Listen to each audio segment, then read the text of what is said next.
Hey everybody, welcome back to another Bald Movie Podcast. This time we are looking at the Oliver Stone 1989 film Born on the 4th of July.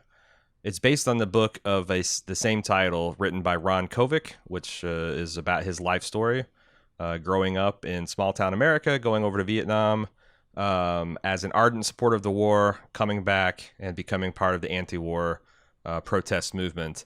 Oliver Stone and Ron Kovic worked together on a screenplay. Oliver Stone, of course, also a Vietnam veteran of some distinction.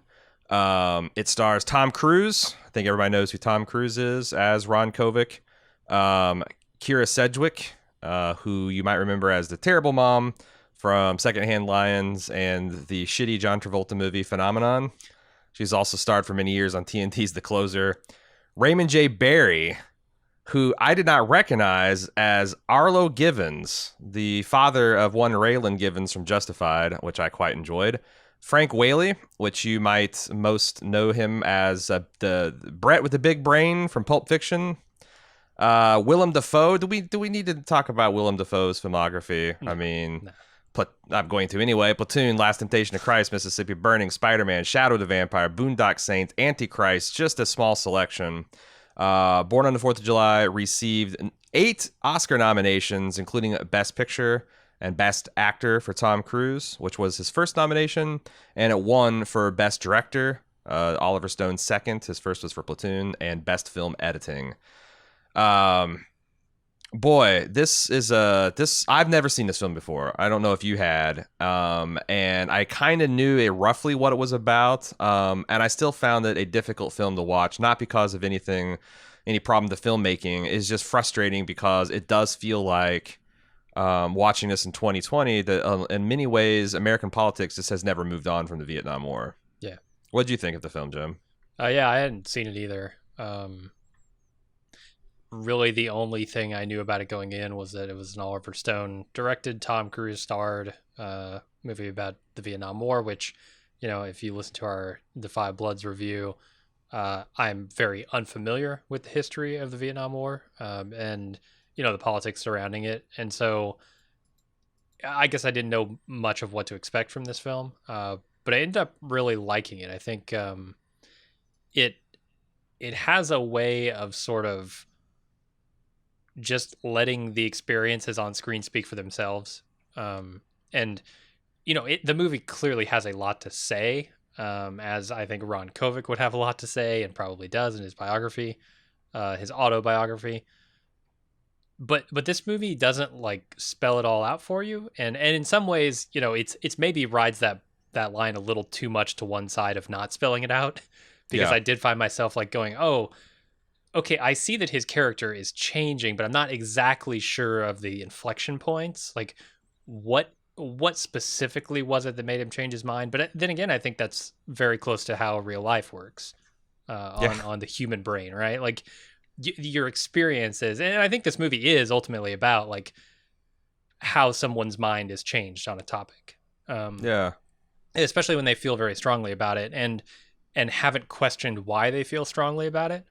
And I think over the course of the film, it does a really good, subtle job of showing you just how Ron Kovic changed his mind based on his experiences.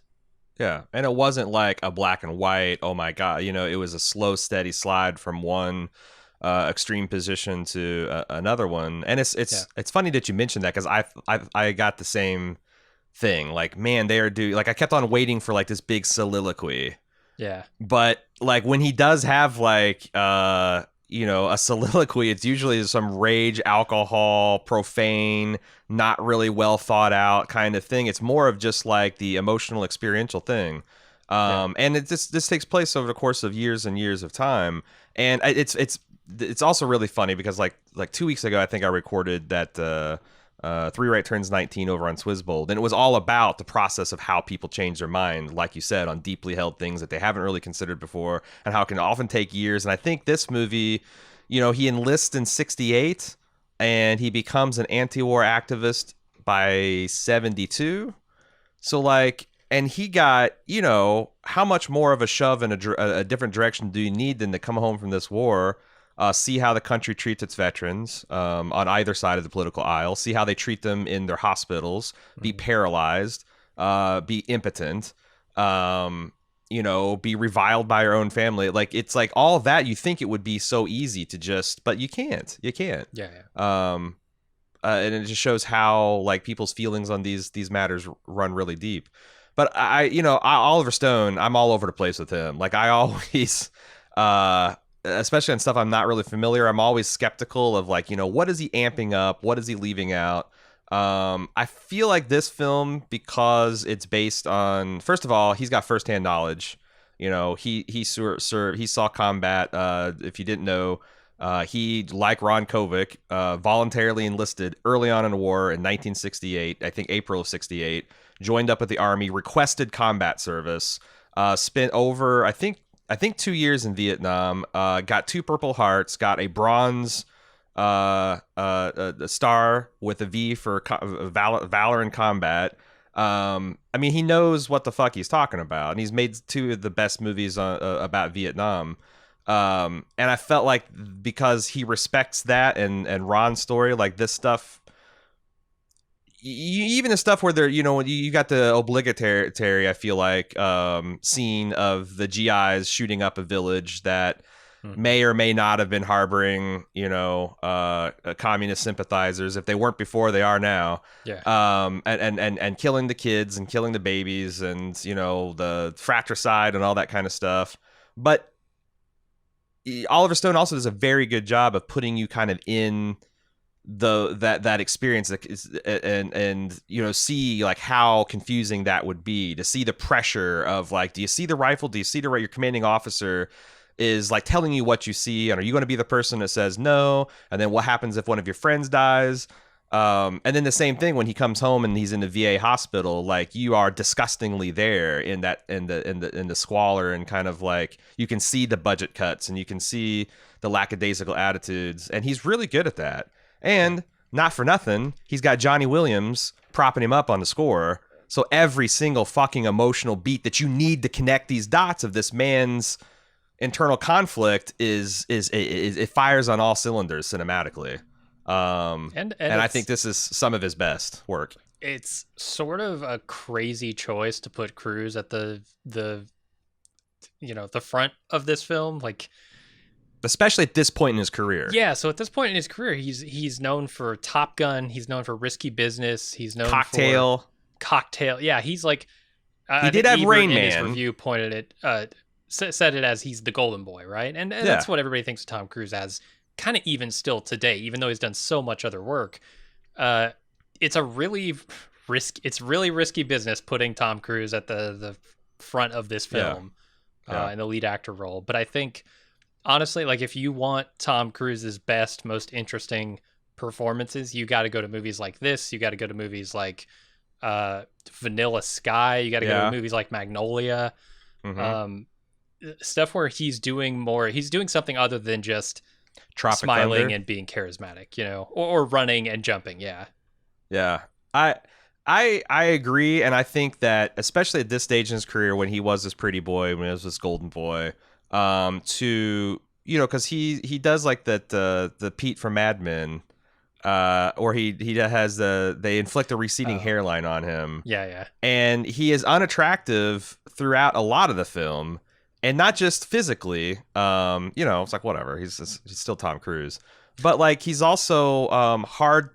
Even after you've seen everything he's been through, there's some points where he's just such a fucking unrepentant asshole because of the experiences he's gone through and the things he's seen and the things he's experiencing at home. It's sometimes hard, traumatized. It's what is that? The phrase "hurt people."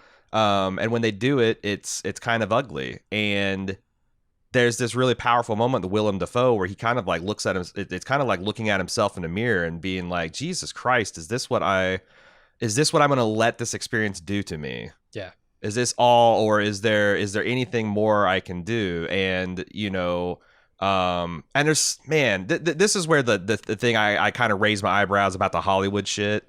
When they show like Kovacs as a kid playing soldier, when you see, like his never quit attitude climbing the rope, and in different situations where he's down on he's down pinned on the mat, like they make direct connections to those, like this is what's going to enable him to get up and start the second chapter of his career. And, Tom Cruise like fucking brings it. He's not sparing his golden boy image at all, and allowing himself to be this unlikable and unattractive at points. I thought was amazing. And I want to at some point talk about alternate casting because there's a doozy. Yeah, we can do that maybe here in a minute. But I just wanted to point out also the subtlety in his acting here, because Tom Cruise has one of the best like stunned faces I think in all of Hollywood, where there's something like his eyes open just a little more, his jaw goes a little bit slack, and you can see that there's something going on behind his eyes. Yeah. Like he's having realizations, he's struggling with things. And, Gears Tom Cruise doesn't grinding. get a lot of credit for that kind of acting. But I really appreciate in those moments where he's able to say more than the script does with just his acting. Yeah. Yeah, I think I know what scene you're talking, like the first anti-war protest he goes to and sees, or that 4th of July parade when he comes back to town and he's expected to give the speech, and he's just like, there's something incongruous, right, with his experience or his beliefs and what's happening in front of him. Yeah, he does a really good job expressing that. Hearing the guy set him up with like, and we're absolutely going to win. Should we talk a little bit? Should we tell people? Because like I imagine there's a lot of people who haven't seen this film. It came out in '89. If you're in our generation, that's like I remember that. Like that was when I was like a freshman in high school. It's funny because Born on the 4th of July and Platoon were not exactly universally popular movies. They were very popular critically and in Hollywood because you'd expect liberals to enjoy it. But I remember growing up in small town Indiana, and I remember. In one history class, one of my freshman history teachers started railing against Oliver Stone, talking like he didn't fucking know what he did, and he was making our servicemen look like they were baby killers and Biden and all that bullshit. And one of the kids stood up and said, well, I don't know. Oliver Stone went to Vietnam. He thinks it's pretty accurate. And then the teacher started like arguing with this kid, and then the kid said, also my dad went to Vietnam and he says it was right on too. Did you go to Vietnam, sir? And like there's this big blowout in my freshman high school history class in Mooresville, fucking Indiana. Wow. And I was thinking, since then I've learned a lot about the world. I've changed a lot of my own conclusions, and especially about the Vietnam War. Seeing like Ken Burns documentary and just different, just picking up things along the way. It's really hard for me to process the fact that there's still people that think that was like it was a winnable cause and it was a just cause to be in. But I know that like, I said, as in many ways, I feel like we're still fighting a lot of political battles, a lot of the stuff that we fought in Vietnam. Should I kind of give a synopsis of this film? Yeah, for sure. Tom Cruise plays Ron Kovic, who is an all-American small-town boy growing up in, I guess, a small suburb or town out on Long Island. He is extremely patriotic. He's extremely driven to be the best and to succeed. And at the end of his high school career, the Marine recruiters show up and say, if you want to be the best, son, you want to put on this uniform. And he volunteers for combat, serves 2 tours of duty in Vietnam, in a confusing mess of a village raid. He gets wounded to the point where he is paralyzed from the chest down. He has a harrowing experience in a VA hospital. He has a harrowing experience returning to civilian life. And slowly but surely, he turns from the man who thinks that the United States government can do no wrong and no amount of sacrifice is too much for his country to ask, to a man who questions why we are there, why we are abandoning and turning our backs on his brothers in arms, and becomes an important figure in the anti-war movement in the 70s. There you go. That's the movie. Mm-hmm. So the other thing that I watched this and I had like a personal relationship with the film. The fact that like, gee whiz, when you look at this protest stuff, when you look at what people are saying about the Vietnam War in the middle of the Vietnam War versus like the last war I can remember, the second Desert Storm, the second Iraq War, the Afghanistan War, it's so fucking the same. Like the chants, the slogans, the things used on both sides of the argument. But reading Ebert's review, like I think you said you did too, reminded me the historical context of this film is this was released as communism was essentially taking a nosedive around the world. The Soviet Union was collapsing and fragmenting. The Berlin Wall had fallen. Many Eastern Bloc governments issuing official apologies for like, behaviors both home and abroad. And Ebert made a point that like America will never do that. America will never apologize for our foreign blunders. But what we will do is we'll have our artists kind of like make these films. I thought that was, like again, set in the time of like the fact that the Soviet Union was collapsing under its own weight, and its own like imperial dreams and desires. It makes it makes you really wonder, especially after seeing the Ken Burns documentary. What if we had just not done that? What if we had not, imposed our will in some of these Asian countries and our South American countries? What if communism just collapsed without us firing a shot? What if we were there with food and medical ships when they had famines, and there's like just like, hey, self-evidently our way of doing things is better. What would the world be a better place, or would we all be living in like Eastern Bloc Soviet style concrete condominiums and shit? And speaking Cyrillic, I don't know. Yeah, but that's the thing I was thinking when I was watching this. If we do one more of these Vietnam era movies, I'm gonna have to go watch that Ken Burns documentary because, yeah, I don't know. I don't have the context for it. I was very young at the time. I was about 7 years old when this movie came out. I thought you said during the Vietnam War. I'm like, what? No. Yeah. But yeah, I thought about that, and the fact that like America was riding high on the world stage. Like, we had whipped the fascists in World War I. We'd done it again in World War II. The Korean War maybe fought to a tie, but we saved half the peninsula from the communists. And look at North Korea today. That's a shitty situation. I feel like that the national sentiment was that we were the good guys. We could do no wrong. There's no, like Kennedy, Democratic superstar with his, we are going to oppose communism everywhere. There's no sacrifice too much. There's no price we will not pay. And then you see the kids, like the way they played war and the way that like when they're talking about each other in the diners, like, man, the way these Marines are talking, the Vietnam War might be over in a year. We can't wait. We got to enlist now. There is this kind of cycle of kind of, I guess, war hysteria, where it's like war, the sacrifices were noble and the heroics are real, and that really appeals to young men when you're 18 to 26. Yeah, especially in that era, in the late 50s, mid 60s, that kind of thing. Like, you can, I think, be forgiven for thinking that the Americans won't get into a war that's unjust. Because they have, come, I don't want to inflate the ego of America too much. We don't deserve it at this point, but like there was a sense back then that America was sort of the hero of the world, and they would come to save you if you needed that, right? Like Europe needed us in World War II, and we were there for them. Right.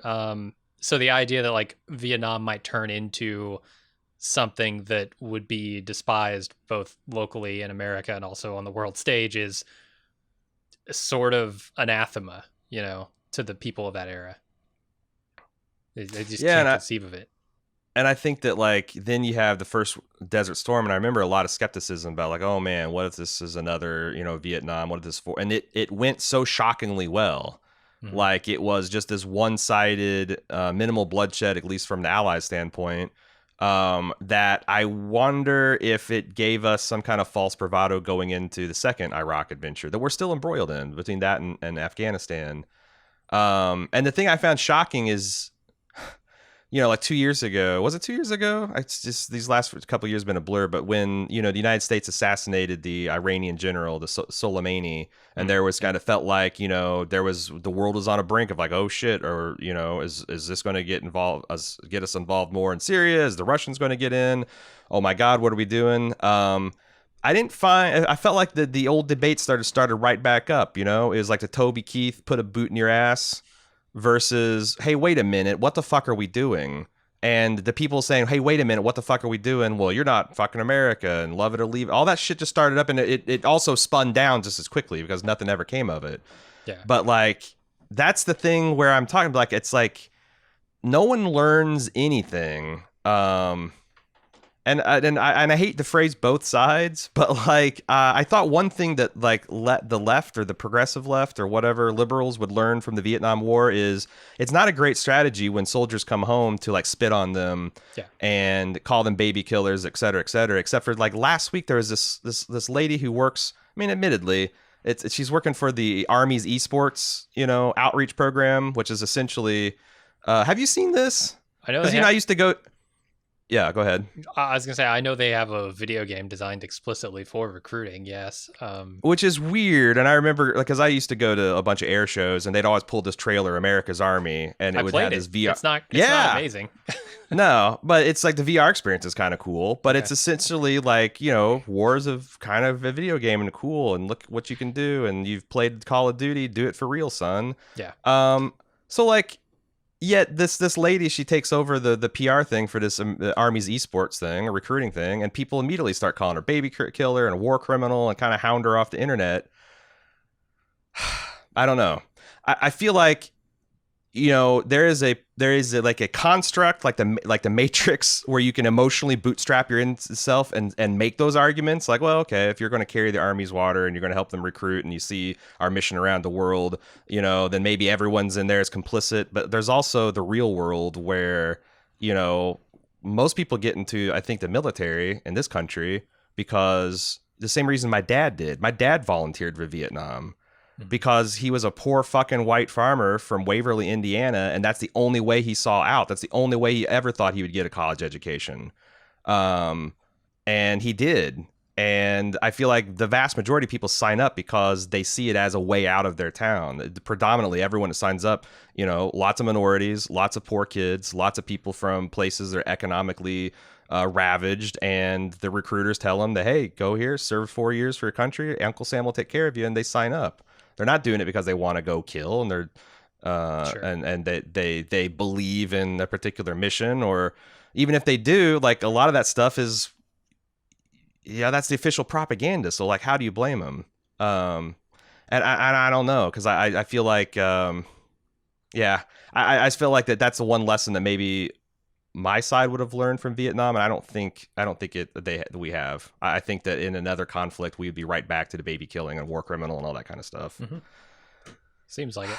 We're getting a small taste of that with our police system here currently, and it's tough. It's tough when you have blurry lines, I guess, between the government and the people who are inside of the organizations in the government. And I think like if you look at it from a macro level, you can just sort of blame everyone involved, including soldiers who may just be, farm town kids who didn't have any hopes for the future, and so they joined up and they got stuck in something they don't even agree with. But it's tough, and I think this movie does a pretty good job of pointing out those distinctions that should be made, but also how they're not often made. Like when Kovic comes back, we saw in that moment he tried to do everything right. Okay, yeah, he the confusion, it was crazy. The thing that he did wrong, the mistake he made is he shot his buddy. But he wasn't the one who opened fire on those kids, the people without the rifles. Like, he I don't know. But he comes back and suddenly he's treated like this monster. Right. When that was never his intention. And I don't know. It's tough because, like I said, this movie does a subtle job of developing this character of Kovic and explaining the reasons for his change of heart. And I think, I don't know. I like the way that they manifest in the movie because there are some scenes where it's heartbreaking. Some scenes where it's hilarious. Like that scene with his mom where it's both heartbreaking and hilarious. Like he's in his house, he's drunk. He's regretting the decisions he's made. He's angry about how he's being treated. And he comes home and he just starts shouting penis at his mother, Yeah, just but she trying, doesn't allow that language in her house. So. intentionally trying to offend her. Yeah. Mm-hmm. And I was cracking up that whole scene because it's funny, but like also it's tragic. And I think there's just so much of that mix in there, right? This movie is one of subtlety, not black and white lines. Yeah, and I think that's another a point that I've tried to take in, because even the quote unquote good wars, there was a lot of atrocities committed by the quote unquote good guys. Yeah. And I think that's something that we have to realize about war is like you have to decide whether the war needs to be fought. And and you have to think about that really carefully because once you make that decision, bad shit's going to happen. You try to hold your soldiers responsible and whatnot, but there is going to be friendly fire. There is going to be fog of war. There is going to be guys that have seen their buddies' brains get blown out in their laps and want to go out and get revenge. That all comes as part of it, and it always has. Like it's not a bloodless business. It's a really grim, fucking awful, dehumanizing business. And then we want to be shocked when inhuman things happen. So like, it's not necessarily like, like the fact that the Allies firebombed Dresden is problematic, but like you also still had to fight World War II. The fact that these GIs shot up a village and killed kids is problematic, but it's extra problematic because when you go back and step back and say, should they even have been there? The answer is pretty much a resounding no. Mm-hmm. So, it's kind of like chemotherapy, right? Like if you're going through chemotherapy because you actually have cancer, then that's a bad situation, but you're making the best of it. If you're a healthy person, the doctor says, you know what? I think I need to put you on chemo. And they put you on chemo and you lose your hair and you die after 6 months and you didn't even have cancer. Well, that's a fucking nightmare. Yeah. So, and I feel like that's the what I feel is the kind of like actual deal about Vietnam is it was chemotherapy for cancer that didn't necessarily exist, or if it did, had no chance of spreading to us or any of our major allies. Or if it's time for, the time to do chemotherapy, I guess is the time is like when the Soviets would roll into West Germany.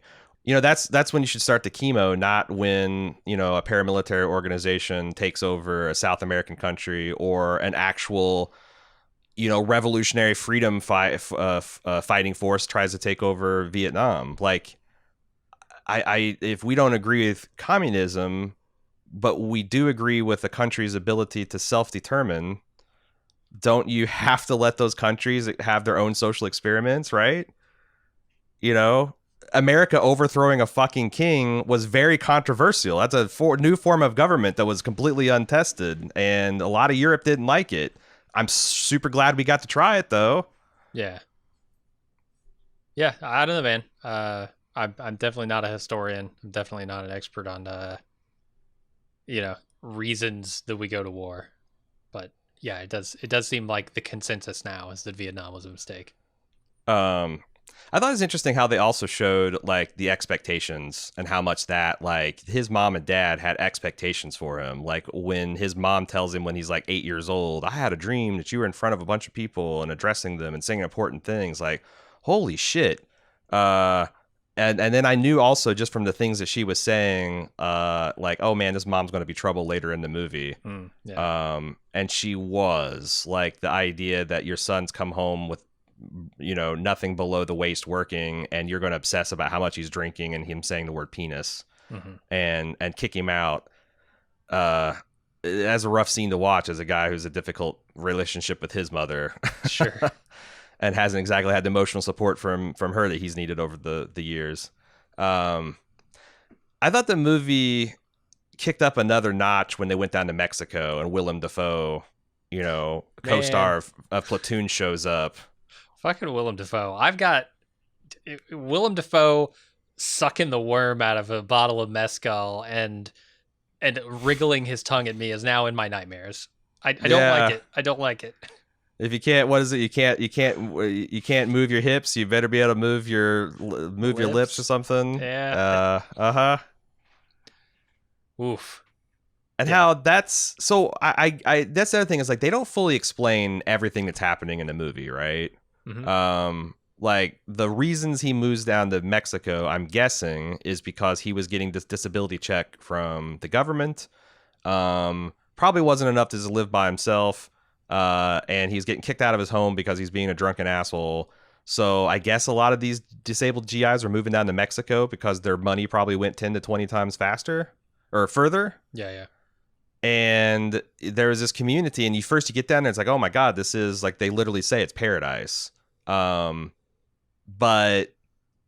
eventually it kind of collapses onto itself because, you know, these men have been rejected by their society and they've been crippled by this war, and there's not enough drugs, alcohol, and prostitutes to drown all those feelings. But I thought the scene of when they get thrown out of the taxi and they're like angrily circling each other in their wheelchairs on the side of that Mexican road was just amazing in its ferocity. And William Dafoe just like swinging for the fences on every one of those scenes. This is just a amazing performance. Yeah, and you said something about it. Because I was trying to, like I said earlier, pinpoint sort of things that changed his mind. And you brought up that scene is one of those things. And of course, it's the scene that leads to him heading back to the U.S. And I think like what you said about it, where he looked at Willem Dafoe and they had this confrontation and he realized that's what he was spiraling toward. Right. If he didn't sort of reclaim his life and not let this define him for the rest of it. That makes a lot of sense. You know, he comes back and now he sort of has a new lease on life. Because he doesn't want to be that guy. Yeah, and there's also so many things. Again, they don't ever say explicitly point this, but like you can see his because all you have is his POV, and there's like three. There's three main clashes he has with protests in America. The first 4th of July parade, when he comes home and he's in his, uniform and he's speaking and he sees people like flipping him off and they're angrily, like these hippies kind of like in the corner. It's just a very small pocket, right, of these angry people. And he's like, geez, what the fuck is going on with this? This is not, I don't like this. This is un-American, etc.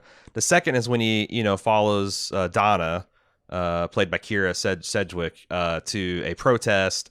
And he sees like, okay, this is some kind of wild stuff, but I'm seeing people that like me. Look at this guy. He's this black guy's up there. He's got Purple Hearts. He's got combat valor medals. He's ripping them off and saying, what are these even worth? And that is starting to he's starting to jive with that. Like, okay, this guy is making a lot of sense what he's saying. And then the police form up and run him off with gas and I think that you're supposed to draw because the police form a line, right? Just like him and his platoon did going into that village, and they advance and they're hurting all these people.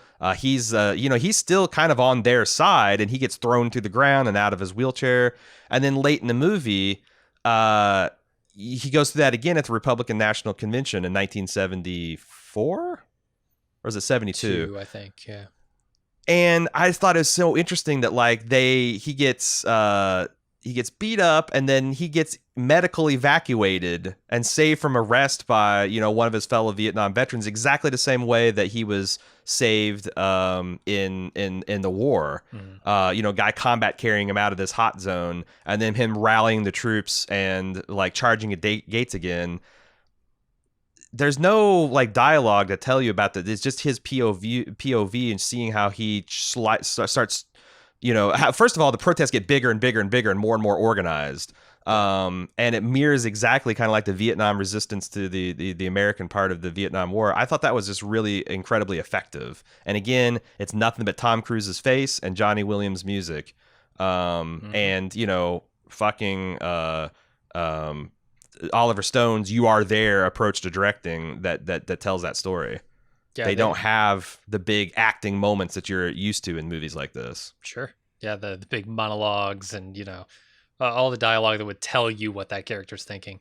But they use the callbacks frequently nearing the end of this movie, or I guess in the second half of this movie, they're constantly calling back, right? Like I found it interesting that I learned after watching this movie that Ron Kovic was one of the veterans in that original 4th of July parade that it opens up with. He played the one who's flinching when the firecrackers go off. Okay. And then you see that exact same thing mirrored when Kovic comes back, and he's now the veteran in the car, no longer the kid on the sidelines cheering on the veterans, flinching at fireworks, the firecrackers, but also getting the finger put in his face. If not literally, then figuratively being spit on. It's a stark contrast to the 4th of July parades he's familiar with, and also an informative callback about how things have changed since he was a kid and now. But even then, I thought that was some really subtle performances going on with the veterans marching in the parade. That, like, you didn't have the protest. Everybody was cheering these people on as heroes. These were middle-aged men from Korea and World War II. Yeah. But you still saw in a lot of these guys a haunted quality that didn't quite match the cheering and adulation they were getting. And I guess that's the other thing I thought. It is nice to be together as a society. And it sucks when we're divided as a society. But, like, we're divided because this is important. These are important things. It's not because a segment of the society ever just decides to start hating their country, right? It's because their country starts telling lies and starts spending lives unwisely, and exposing her hypocrisy. Like this. I'm sure this was like an amazing fresh thought in 1989, but, like, the various black men in both the Army and the Veterans Hospital, they're like, fuck Vietnam. Essentially talking, Muhammad Ali, like, what? I don't have any problem with the Vietnamese. I got a problem with the people that are keeping me down here in this country. And I identify with their struggle against oppression more than I identify with what my own government's trying to do. That's the thing that really, really upsets me. The facile way that we still engage with these debates, that, like, oh, you must hate if you don't, America, love it or leave it. Yeah. And they hammer that phrase into the ground in this movie. Like, it's all the Tom Cruise, it's all that Ron Kovic can say coming back from the war. That's his entire viewpoint is America 100% love it or 100% get the fuck out. Like, right. And that's not real life. That is patriotism at its worst. That blind patriotism is in my opinion not patriotism at all. If you are unquestioning, if you're unthinking, and you simply have a viewpoint that you stick to it, no matter what evidence you're presented with, no matter how incongruous it is with reality, that's not an ideology you should be living by. Yeah, but I mean, and it's 100% right. In Supers, it is brought to a head, I think, in the at the RNC scene when Ron Kovic, having taken his entire adult life to change his mind on this subject, has finally come around to a reason, to an understanding of the situation and an understanding of his ideology, and then goes into this RNC where all he's confronted with is shouts of communist, shouts of baby killer, like shooting, being spit on him, being spit on. Like, it's he's come to some sort of understanding about the world that these people have not had the experience, have not had the opportunity to even approach, right? Because their ideology keeps them from even thinking about it. And there's also another tough scene, I thought, in the bar where, he is essentially bitching about the Vietnam War, and he offends his World War II vet. It's like, look, buddy, I fought in Iwo Jima, and 5,000 of my brothers died on day one of the landing, and I'm so fucking sick and tired of hearing you guys bitch about and cry into your beer. Like, that's not an invalid point of view, right? And, like, Ron Kovic, who goes through the experience that he goes through, takes years to turn his mind around. And it's one of those things where it's like, as much as I bemoan what's happening and the way it's talked about, like, I can't get too upset about it because I know it's taken my mind a lot of years to change on some very important kind of, like, obvious and retrospect issues. And it's taken me when you get presented with accurate information, it takes years to change your mind. And if it took Ron that long to turn around on the Vietnam War, well, how long would you expect a World War II vet or a Korean vet or someone that lost their parents in that war or lost a brother in that war? or who just has the default kind of public understanding of this stuff, like, you know, like believes that the government's not going to tell you a bunch of fucking obvious lies and is not going to lie about how winnable a war is and how much support you have. It's like it's one of those things where it's like, God damn, none of these people are our enemies. They're just, Yeah.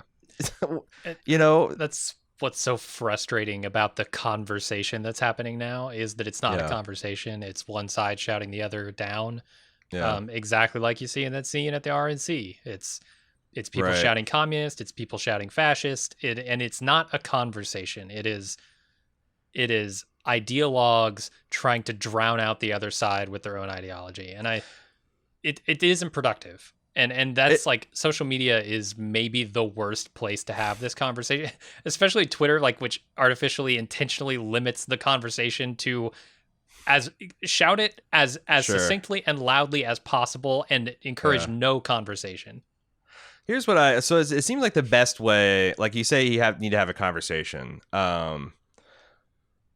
How does Ron Kovic have a productive conversation with a person who's super pro-Nixon, that thinks in 1972 that the Vietnam War is just about to be won? How does he have a productive conversation? It's like what you need to do is line up everyone in America by ideology and have like everyone slightly to the right of you on your right-hand side and one slightly to the left of you on your left-hand side, and you turn left and right and you have those conversations you can have. But in real life, what happens is a guy 1,000 miles from you, you know, you're trying to convince someone on their side. They come flying in with the fucking napalm and the nuclear and the fascist and the communist, and because there are parts of this conversation that are completely invalid, and there are people that are wrong, and those people that are wrong are causing a bunch of harm. And that's the thing. It's like it's this fucking Greek tragedy that like what you say is true, but also the act like Ron Kovic can have a reasoned discussion with a person who's gung ho in war. Oh yeah, he can't. That's the thing. Like, in an ideal world, you would have discussions. You would have forums where you could come together and speak, rationally, Right, and try to actually convince people of why you believe the things you believe. But in the real world, that's just not how we operate. and it's almost like it's like a corollary to the talk we had about war. It's like war's hell, so don't do it unless it's like an existential threat, right? I feel like the same thing about this kind of thing is like, this is the value of good leadership. Mm-hmm. You need to have people that are thoughtfully engaging things, spending money correctly, spending lives correctly. And then you have to have them taking the lead of like listening and keeping the discourse at a certain level, because once you take to the streets, then you lose the ability to have that reasoned, well, let me listen to you and all that stuff. And because I at some point, like, you do have to start screaming and shouting if the side that is wrong and the side is leading the people that's dying and stuff. But yeah, like, and how do you come back from that? Because like, that's the other thing is like, I definitely remember times in my life where we have been more united as a people, but like, it does seem like something really important fractured somewhere around the 60s and 70s, and we haven't quite put it back together. In fact, those divisions, we keep on papering over them with stuff. And yeah, like, again, the fact that like, even, what are we, 40 years later off after the Born on the 4th of July, the fact that this is still probably, I remember people shitting on Ron Kovacs when he had opened his mouth about the second Iraq war, like people on Fox News and conservative commentators, like, I see people still shit on Noam Chomsky like he was wrong about the Vietnam War, like he's this crazy guy who's just been talking this radical liberal shit all of his life. No, some of these people were right and some of those people were wrong, and 40, 50 years later, we still can't call a spade a spade. And I think that is one of the big reasons why it does feel like we're in Groundhog's Day, because as a society, we've never actually taken stock, and there's a new generation of people born with no understanding of their past, haven't done a great job teaching that stuff in schools, so we still are stuck in this, like, fucking, it's cold out there, campers, put on your booties. Every 10 years or so, we have to have these same conversations, because we never definitively get to a winner and loser situation. Which is really mind-blowing, since we're still like, it'd be like fighting about whether the Vietnam War is right in 1990 if we were still fighting the Vietnam War. Sure. You know, like Yeah, this is the kind it's of been a the while. life, yeah, the kind of life we're living in now. I want to talk about some of the production of this film. So it was a Yeah. critical success. Mm-hmm. It cost, I think, after reshoots and stuff, which is kind of interesting. So it was budgeted for 14 million. They turned in the final cut of this thing, and Universal said, I don't really like that RNC scene. Go back and shoot Hmm. that again and make it bigger and better. Oh, And wow. so instead of the 600 extras that they had when they initially shot that scene, they reshot it with about 6,000, uh, Wow. making it, bigger and better, literally. Wow. And it Yeah. ended up costing like 17.8 million. Worldwide, it made 161 million. So pretty successful for Oliver Stone and Universal, everybody involved. Uh, And raking into Oscar gold, too. yeah, a couple of them.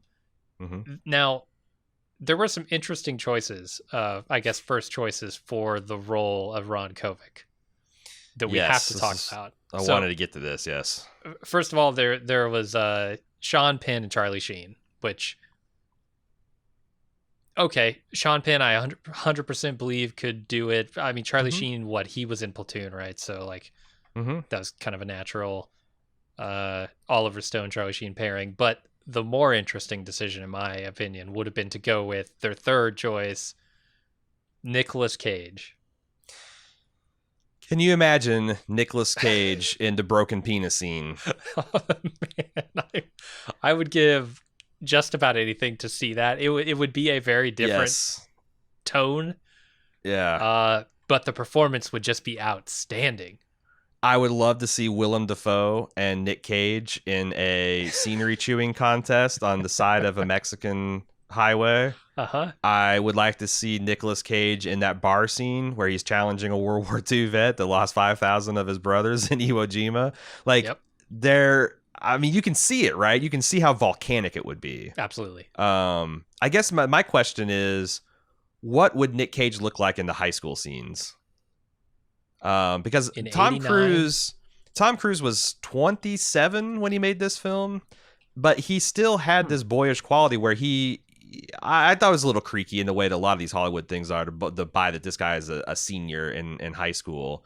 But I think him and Keira Sedgwick both mostly pulled that off.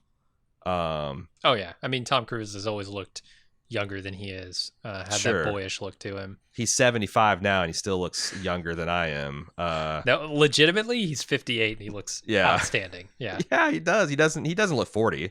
No, I don't think. no, he looks better than I do. Yeah. So here's, for context, here's what Nicolas Cage was in at the time, around 1989. So 87 to 89, it was like Raising Arizona, Moonstruck, Vampire's Kiss, like that era. Mm-hmm. He's looking pretty young in those things, but he's like never Vincent. he's never looked as young as Tom Cruise looks now, let alone in 1989. Yeah.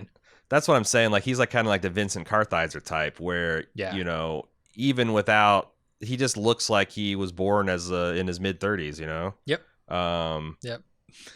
But I don't know, because like also Ron Kovic, he seemed like he was balding at an early age, so maybe that they would have paid that would have all played off, and they put a nice hairpiece on him. I don't know, but I do wonder how he would have played in those early scenes. Which, speaking of those early scenes, I was actually surprised that Keira Sedgwick played such an important part in the first half of this movie and then completely disappeared after that one protest scene. I forget at what university it was.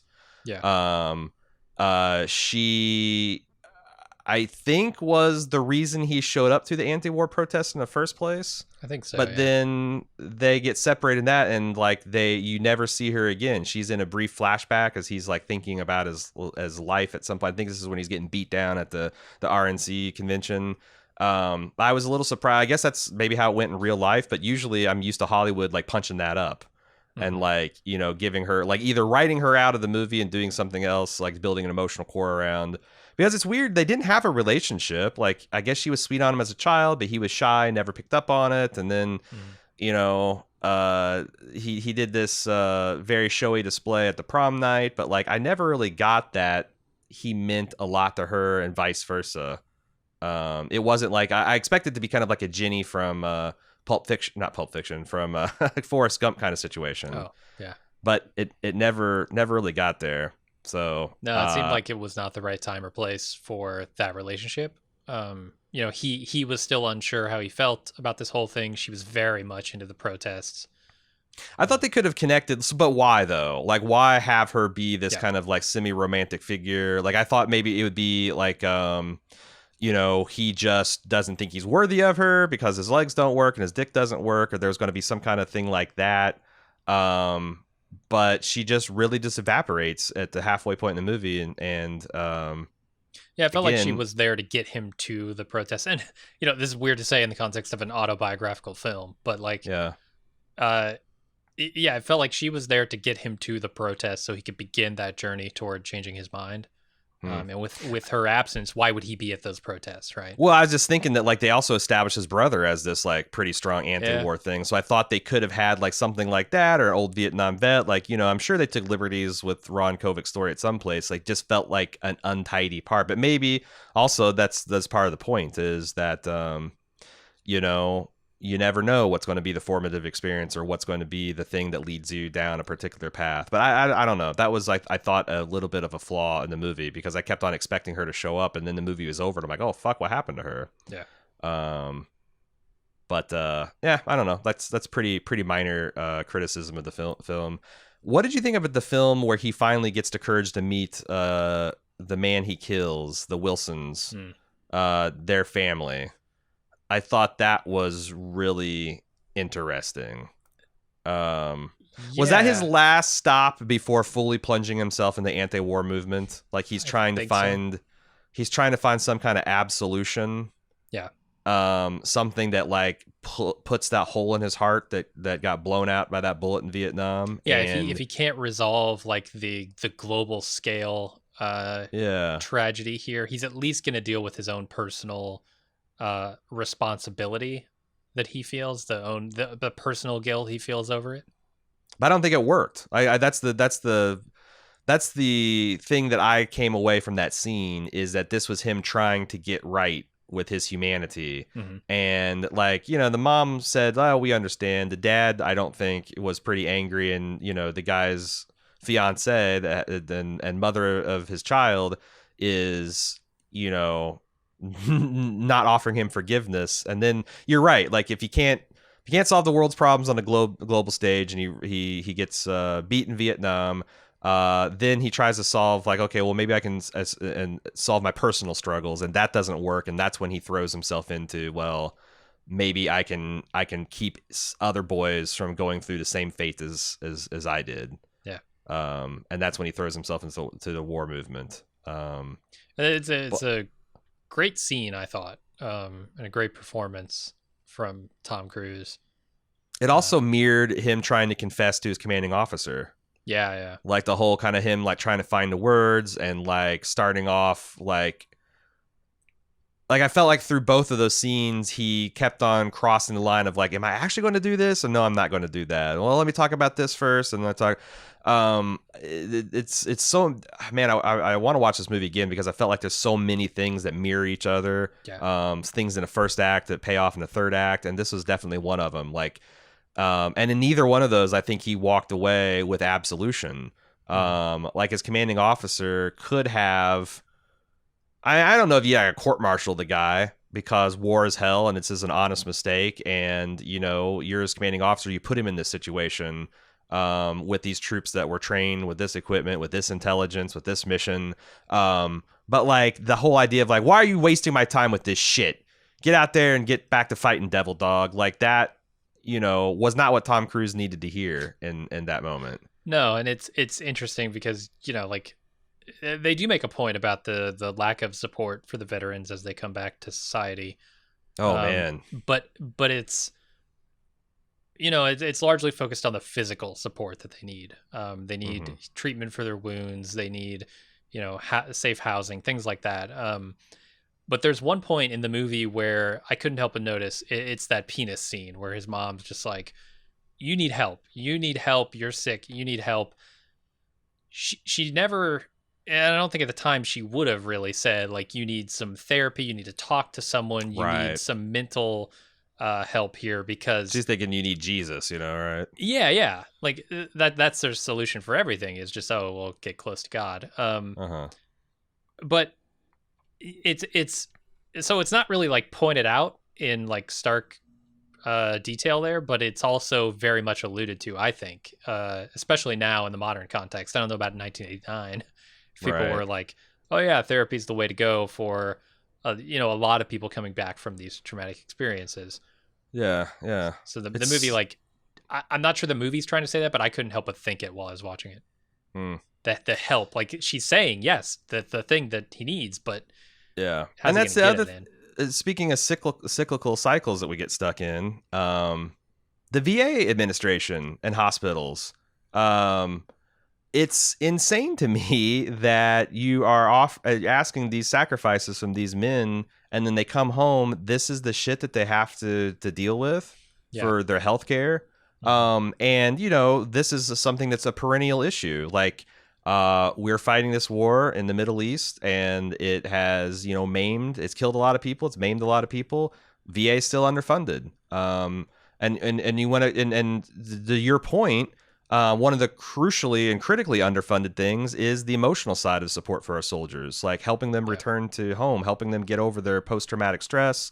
There's a lot of like issues that our veterans are facing that it's like, I wonder like what, there is some kind of like Gulf War syndrome that's somewhat analogous to like the Agent Orange stuff that the men experienced in the jungles of Vietnam.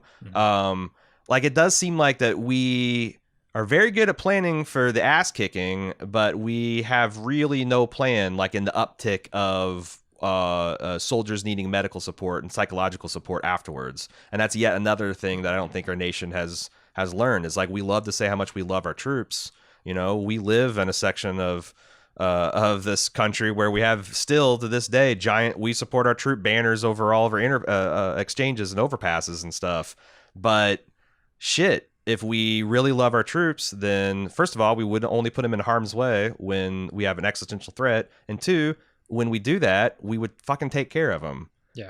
We wouldn't have, I don't know that they're still, but I know that at one point, like 10 years ago, veterans were one of the highest percentage of people that made up the homeless population in this country.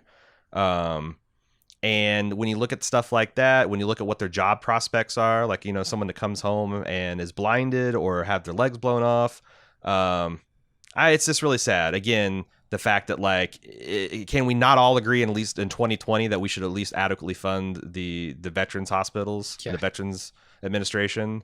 Like, is that not something we can do to support the troops?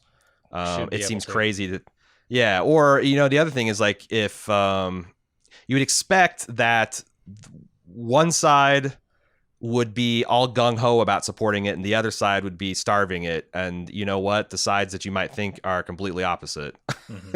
So I don't know. As I said, this movie is a very frustrating movie because it's amazing. It's good. It's soul-searing. But it's also frustrating because I just feel like on so many different axes in society, we could be right back into this situation again, and we already are. In, like, when it comes down to like the Black Lives Matter movement and police brutality, we kind of already are in that point. So glad we didn't get in a war with Iraq or Iran. Yeah. There's some weird cameos in this that I wanted to bring up real quickly. One of those cameos is a guy named Wayne Knight that you might remember from a little show called Seinfeld that, I think was already premiered at this point. It had to have been. I don't know who you're talking about, but I do know him as Dennis Nedry from Jurassic Park. There's that as well, which had yet to come out. But yeah, so Newman from Seinfeld is in this for like 30 seconds. He's like one of the guys at the RNC who's just sort of in the background, right? Or the DNC. I don't even know. It's a DNC in the 76. Yeah, I you're right, and I don't think he has a speaking line. No, he's just there, and I think he pushes the wheelchair or opens a door for him, and then he's done. I guess that would have been pretty early in his career, but it's not like he was a nobody then. Yeah, I'm the because he's also has a much bigger speaking part. I mean, not a huge part, but a much bigger speaking part in JFK the movie. And I'm Right, I'm right. starting to see that like Oliver Stone seems like he's one of those guys who's very loyal. Yeah, You know, it like works with Willem a lot of Dafoe people. was one of the co-stars of Platoon, and also I don't know this guy's name, but one of the other co-stars was the lead the gunnery sergeant recruiter that marches into the high school. Yeah, Tom Like Berenger. yeah, there you go. He does seem like he keeps these people around even for like bit parts and stuff. Uh, And like, you know, Wayne Knight, I don't know, he must have impressed him because he got called back for JFK for a much larger part later. I think JFK the movie yeah, it was in 91, 2 years after this. yeah. So you got cut. I wonder if that DNC scene was like he had some lines and stuff because also who's the prick from Scrubs? Oh, John C. McGinley. Yeah, he's the asshole doctor. He's right there, like, you know, Wayne Knight is on his left and this guy's on his right, and they both have like 30 seconds of screen time with zero dialogue. And I wonder if there was a bigger scene that just got cut later and Oliver Stone's like, hey, I'll bring you back for such and such a movie at a different time. But he is, yeah, he works with a lot of these people I want to say again and again. Is it Billy Baldwin who's also in that scene? There's Billy? definitely a Baldwin behind him at one point. Yep, there I definitely is. I can't remember if it's this or something else I was watching recently, but I think the lawyer from Scrubs is also in this. Really? Yeah. Huh. Maybe it was something else I was watching. But there's so many of those just like small they're almost extras. They're at that level in this film, and yet they're pretty big names even at the time. Yeah, I was there's so many. I should have written them all down, but Tom Sizemore. Right. Also in Platoon, right? Is in that he's also the one that the role that I always stands out in my mind is he plays a sergeant in Saving Private Ryan. Yes. But yeah, there's like all these people they're just you know, hanging around in the fringes that are either about to have a big career or had a big career or continue to have a big career. It's pretty cool. It's crazy. And then the last production note I wanted to bring up, which is maybe even crazier than the previous one. Did you know that Oliver Stone wanted to inject Tom Cruise with drugs that would paralyze his legs for 2 days? And that the insurance company had to shut that shit down? Because I think Tom Cruise would do it. He would 100% do it, and it would 100% be a bad idea. Like, yeah. I don't get this. Like, you don't have to throw somebody off a building to get the reaction of them falling off a building. You don't have to paralyze someone to get them to act like they're paralyzed. They are actors, Right. for God's sake, Oliver Stone. Yeah. Just let them do their jobs. Who was it? It was a Lawrence of Olivier or was it Peter O'Toole that like some method actor was talking about all these grueling things he did to prepare for and this guy like took a sip of his brandy and said, you know, you should try acting, old boy. It's a lot easier than all that shit you're doing. Like, was that Sidney Poitier who said that? It might have been. It was one of those like actors that was like, yeah, why? What is this shit? Going and living in a cabin for 6 months to prepare for like, nah, fucking, you know. I that is insane that you would willingly, because there's got to be, there's not an insignificant risk that you just never start walking again after that. No, like, let me shoot botulism. That was the worry, of the insurance company. They were like, he might never walk again, and he's a huge movie star. Yeah, how would you even insure for that? Like the Tom Cruise's collective box office from 1989. Right. I mean, we could get the real number with the benefit of hindsight, but how do you write that policy? Yeah. Like some $2 billion legs or something. Like, yeah, it would probably bankrupt the production. I don't think you could pay the insurance on that. The premium. Yeah. But I don't know. That was insane to me. Yeah. I thought it was interesting, like Ron Kovic's like wanting, oh God, that's another gruesome scene where he got that compound fracture trying to walk with no legs. He's such a driven dude, man. Mm-hmm. I mean, that's the kind of guy that like you don't want to have against you if you're fighting you want on your side when you're fighting for a cause. Yeah. Yeah. That's it. That's all I got. All right, Born on the 4th of July. It's a great movie. I'm glad I'm glad I watched it.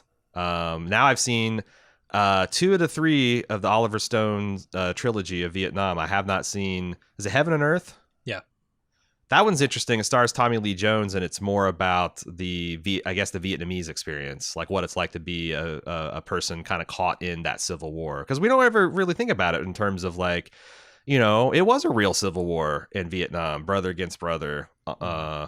And it really tore that. I mean, however many people we lost, they lost 10, 20, 30 times more.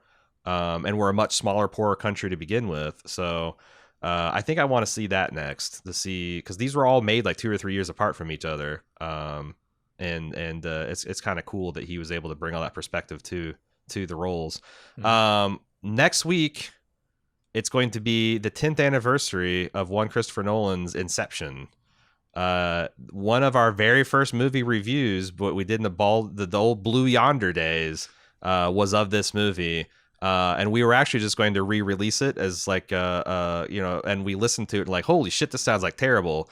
We recorded this in Jim's apartment, I think a couple days before you moved out. So it was all like that maybe echoey. On one microphone.